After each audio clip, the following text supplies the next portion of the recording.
രണ്ടുപേർക്കിടയിൽ എന്ത് തന്നെയാണെങ്കിലും അതിപ്പോ ഫ്രണ്ട്ഷിപ്പ് ആവട്ടെ, അമ്മ അപ്പനാവട്ടെ, അല്ലെങ്കിൽ മക്കൾ അച്ഛൻ അമ്മ ആവട്ടെ, അല്ലെങ്കിൽ ഭാര്യ ഭർത്താവ് ആവട്ടെ, സഹോദരി സഹോദരനാവട്ടെ, ആര് തന്നെയാണെങ്കിലും ശരി, എന്ത് ബന്ധമാണെങ്കിലും ശരി, വേറെ എന്ത് ബന്ധം അതിനിടയിൽ ഉണ്ടെങ്കിലും ശരി, സാമ്പത്തിക ഇടപാടുകൾ ഈ രണ്ട് ബന്ധങ്ങൾ തമ്മിൽ ഉണ്ടാക്കാൻ പാടില്ല.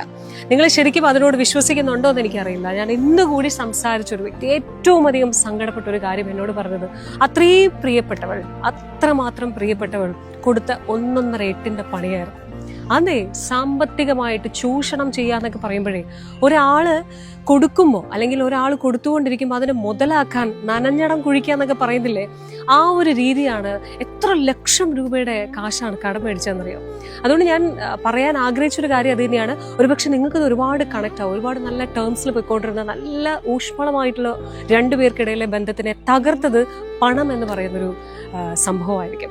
അതുകൊണ്ട് ഒരിക്കലും ഒരു കാരണവശാലും ഒരു ബിസിനസ് തുടങ്ങുമ്പോഴോ അല്ലെങ്കിൽ രണ്ടുപേർക്കിടയിലെ പൂർണ്ണമായിട്ടുള്ള, അതായത് നല്ല ഫ്രണ്ട്ഷിപ്പ് അല്ലെങ്കിൽ നല്ല സൗഹൃദം മാത്രമല്ലാതെ അതിപ്പോൾ മക്കളുടെ അച്ഛൻ, അത് ഏത് ബന്ധമാണെങ്കിലും ശരി, രണ്ടുപേർക്കിടയിൽ പണം എന്ന് പറയുന്നത് എപ്പോഴും വില്ലനാണ്. സോ അതിൻ്റെ ഒരു ഭാരം ഒരിക്കലും രണ്ടുപേർക്കിടയിൽ ഉണ്ടാകാതിരിക്കാൻ പരമാവധി ശ്രദ്ധിക്കുക.